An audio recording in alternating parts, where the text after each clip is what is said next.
One of the many concepts from John Spaihts' Alien Engineer's script, the Ultramorph is an alien born from traditional facehugger implantation of a space jockey. In the early stages of development for Prometheus, screenwriter John Spaihts was brought in to write an alien prequel, one that would directly lead into the events of the 1979 film and would take place in LV-426. In this version of the script, during the third act, we would see the space jockey attempt to leave in the Juggernaut, only to have a chestburster erupt during takeoff and being rammed by the Magellan ship, which would later be known as the Prometheus. In the wreckage of the Juggernaut, this dark gray, lethal alien emerges and begins to hunt the Shaw character as she runs to Vickers' lifeboat. This alien, known as the Ultramorph, was described to be Giger-esque in design and biomechanical in appearance, though it would also tower at 15 feet. Upon birth, it was already the size of a wolf and armored. Regarding its appearance, Prometheus concept artist Carlos Huante designed the creature almost exactly based off the painting Necronom 4,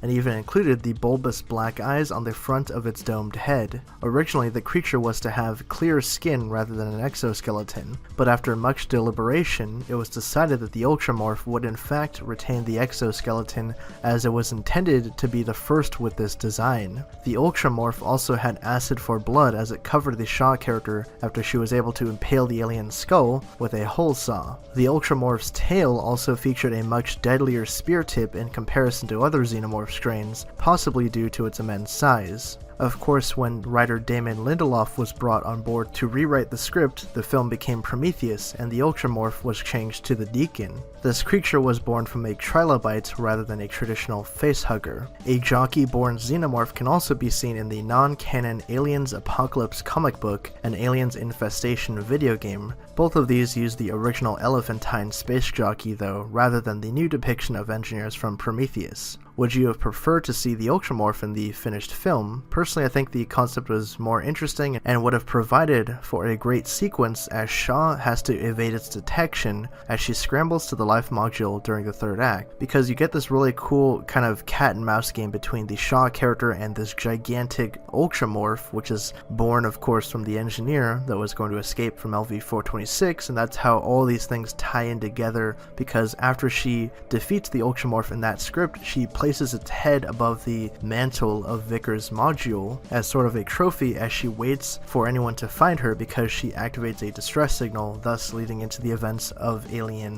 1979, and explaining why the space jockey in that film had an eruption in his chest cavity, which of course led to the Ultramorph. So it would have been an interesting way to tie everything together. I'm not sure how I would have liked that ending though. I would have preferred that they changed little things around for that actual sequence of events, but in terms of the concept of the Ultramorph, I think it was very interesting and one I wish they would have explored rather than giving us the Deacon. So let me know your thoughts on this down in the comment section below, and if you guys are new to the channel and you like this video, subscribe for more Alien and Predator content here at the Hybrid Network. We cover all the latest news, trailer breakdowns, character explanations, theories, and more, and we also have a podcast called AVP Underworld that has long-form discussions and all this kind of stuff, so definitely give that a listen.